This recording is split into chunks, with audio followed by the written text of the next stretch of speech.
My fellow Fijians, Bula Vinaka, and a good evening to you all.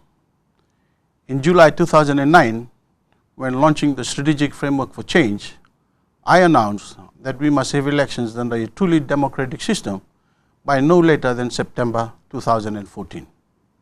That promise my government has been committed to and will fulfill. We had also announced, when putting in place the constitutional process, that the new constitution must be in place by April of this year. That promise also my government will adhere to and facilitate.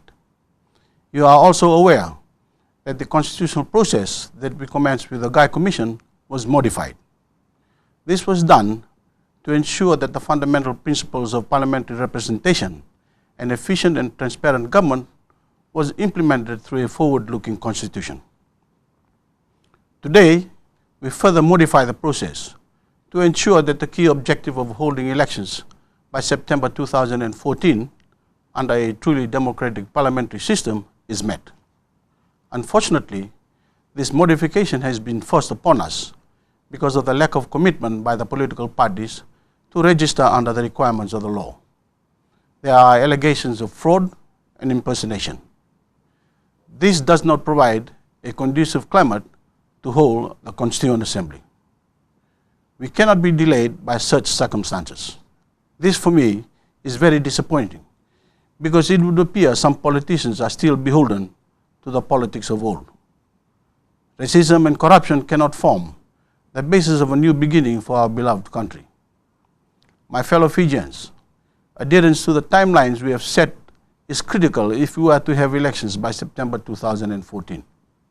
A key aspect of holding the elections is to ensure that we have an electoral system that does not allow fraud and that we have public awareness and education about the new electoral system.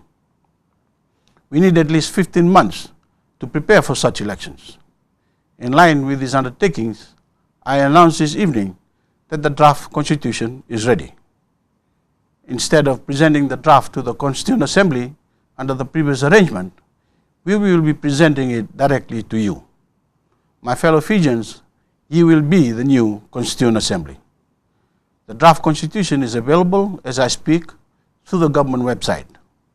It will be printed in full in tomorrow's Fiji Sun and in the days to come, and hard copies will also be available from various government outlets. You will have until the 5th of April to give your feedback. You can give your feedback via email to a designated address, which will be announced in the next few days. You can write in your comments to the Solicitor General's office or drop them off there. You can even text your comments on the number 02 from midnight tonight.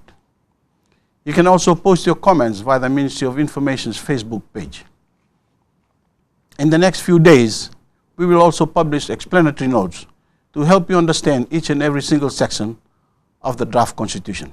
Next week, we will also hold a number of community forums at which members of the public and representatives of organizations can attend to ask government's legal team questions on any aspect of the draft constitution. Notice of these meetings will be published over this weekend. I will also be holding talkback sessions on FBC radio stations in all 3 languages next Tuesday, Wednesday, and Thursday to answer any of your questions and listen to you. Following these consultations and your feedback, we will finalize the constitution to have it ready for implementation no later than the 12th of April this year. Let me now highlight some of the key components of the draft constitution. It gives sovereign control to a single house in parliament, which is represented by members elected by you.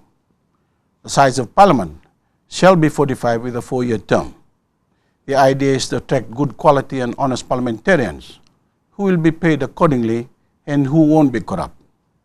It provides for not only civil and political rights, but also for the first time in our constitutional history, it provides for a wide range of socio-economic rights.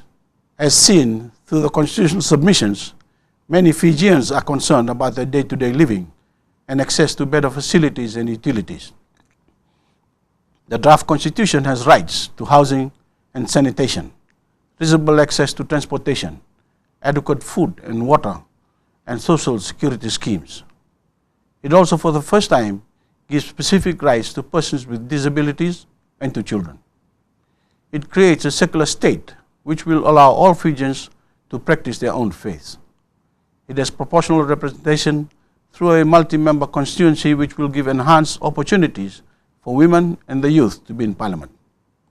It gives more independence to the judiciary to control their own budget and finances as approved by parliament.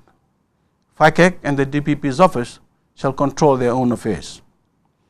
It creates a Human Rights and Anti-Discrimination Commission to give protection to all citizens irrespective of their backgrounds or socio-economic status.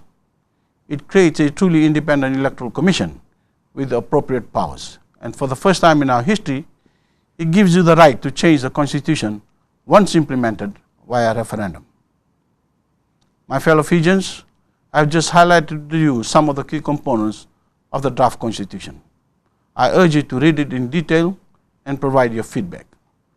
In assessing the draft, please understand that it has been put together by incorporating the positive aspects of the guide draft and with a view to withstand the test of time.